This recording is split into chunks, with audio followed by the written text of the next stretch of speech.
l'a déjà tous entendu, que ce soit en famille ou dans les médias, les jeunes prendraient le travail trop à la légère. Le problème pour nous, c'est qu'aujourd'hui, trouver un job, c'est devenu un véritable parcours du combattant. Et lorsqu'on en a un, on est nombreux à pas y trouver du sens. Vous allez voir que Clara et Béatrice proposent une solution. Elles ont renoncé à leur carrière toute tracée pour dessiner leur propre voie et aider les autres à faire pareil. Bonjour.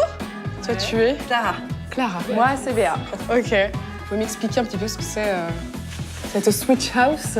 La Switch House, on accueille en gros tous les participants de notre programme de réinvention professionnelle. Tous les mois, on a une promotion de 40 participants. C'est des gens qui se posent des questions dans leur job, qui ont envie de se réinventer un peu. Et du coup, pendant 6 semaines, c'est une série de conférences, d'ateliers.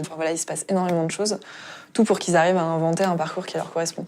Donc ça va être une journée intense, tu vas voir. Du coup, vous êtes une bande de potes qui a créé ça ou...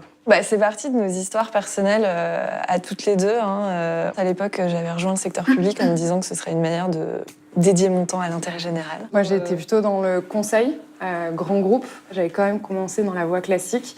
Et puis, il y a eu un moment où ça me convenait pas. Je manquais, chaque fois, je me trouvais plus à ma place, je manquais de sens. Ces 2 dernières années, il y a un vrai changement d'état d'esprit chez les gens. Il y a un vrai mouvement qui est en train de naître.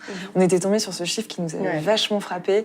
91% des salariés français qui se disent désengagés de leur travail aussi. Mais attends, 91%, c'est juste énorme. C'est pas juste la génération Y comme on voit dans les médias. On a les premiers arrivants. Voilà. Hello!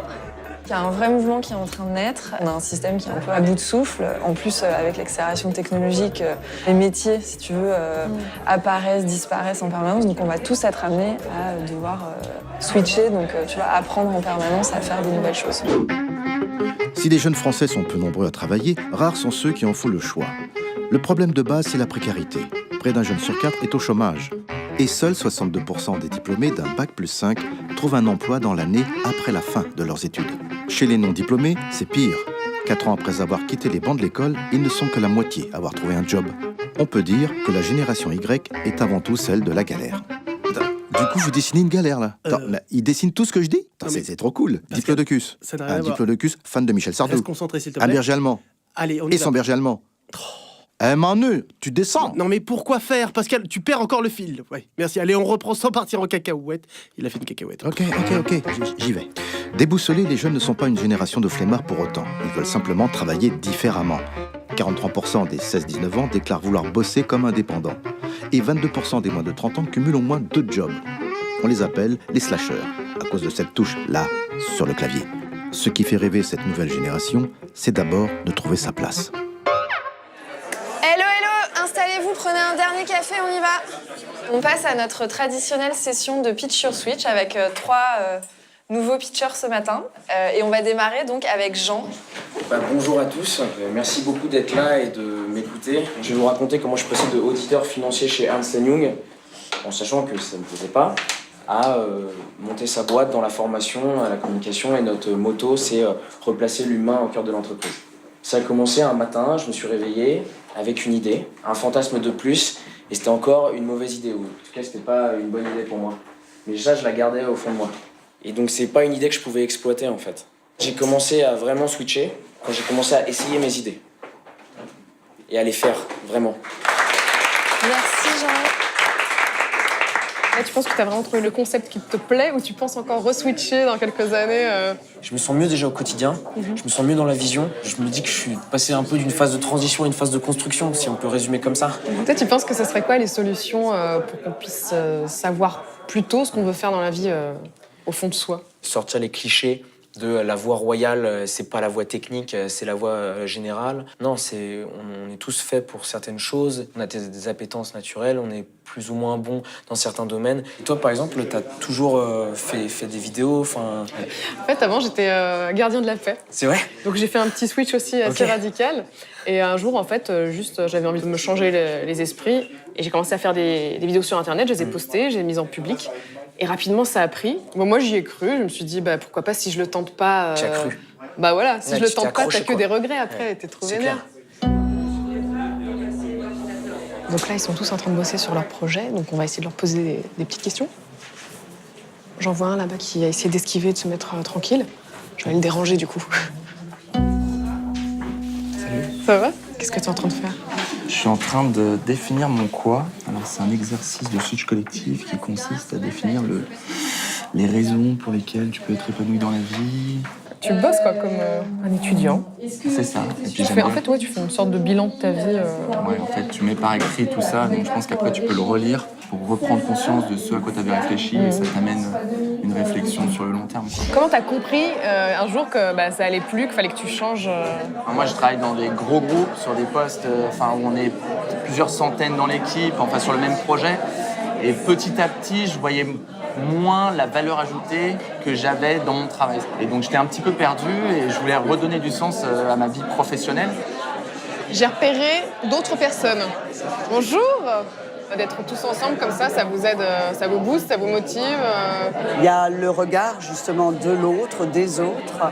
Il y a aussi, je crois, le fait de se dire qu'on n'est pas seul à se poser ce genre de questions finalement. Moi, je sais que j'ai déjà abandonné le CDI pour faire que du CDD, mais c'est parce que justement le monde du travail aujourd'hui soit nous le permet, soit nous y encourage, soit nous y force. En tout cas, c'était une super journée, c'était vachement positif, on a rencontré des gens super intéressants et moi ça m'a motivée à switcher aussi. J'ai envie de devenir une connasse, donc je me casse et surtout tu me coupes de ce montage de merde parce que ta petite vidéo ça m'intéresse pas, espèce de blaireau. La jeunesse française cherche du sens à son travail et invente de nouvelles solutions. Et malgré tout, pour bon nombre de nos aînés, le rêve des jeunes serait de rester dans leur canapé toute la journée. Quel jeune aujourd'hui ne rêverait pas de jouer aux jeux vidéo, de traîner sur Facebook toute la journée? Pascal, non, c'est pas ça. Enfin, je veux dire, en plus, on essaie de montrer l'inverse dans le documentaire. Donc... Oui, mais enfin, excuse-moi, mais sois sérieux. Pour les jeunes, c'est le jackpot d'être au chômage. Bah non, c'est comme si tu disais que c'est le jackpot d'être à la retraite. Ben ouais. D'accord, non. Je parlais pas de ça, je parle le fait de rien faire, l'ennui, la maison de retraite, quoi. Ben, je suis sûr que les jeunes, ils seraient contents, hein, en maison de retraite.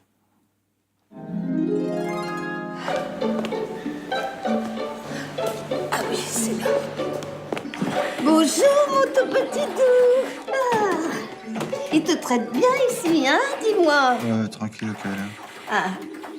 Tu sais, j'y suis pour rien, moi. Si t'es en maison de chômage, c'est tes parents. Ouais, t'inquiète, on va aller, je te dis. Je comprends pas ce que tu dis. Je comprends pas ce que tu dis. Non, mais il faut les comprendre. Hein. Tu savais pas faire à manger, tu dormais toute la journée et tu te lavais plus.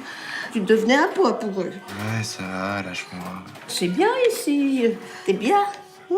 Et il te faut les pizzas que tu aimes. Ouais. Il te faut toujours sortir. Vous allez vous enivrer le jeudi. Ouais, et le samedi aussi, des fois. C'est bien. Tiens, regarde, avec papy, on t'a ramené des jeux vidéo. Ça marche bien avec ton Game Boy. Ah ouais, attends. Qu'est-ce que c'est? C'est rien, laisse. C'est tes résultats. Mais c'est maman, elle m'a obligé. Genre, elle m'a accompagné et tout, elle a honte. Pourquoi tu me l'as pas dit? Ça te regarde pas. Mais tu es si jeune. Y a pas une autre solution? Tu sais, ça devait arriver un jour, mémé. Mais quand même, un CDI condamné si rapidement.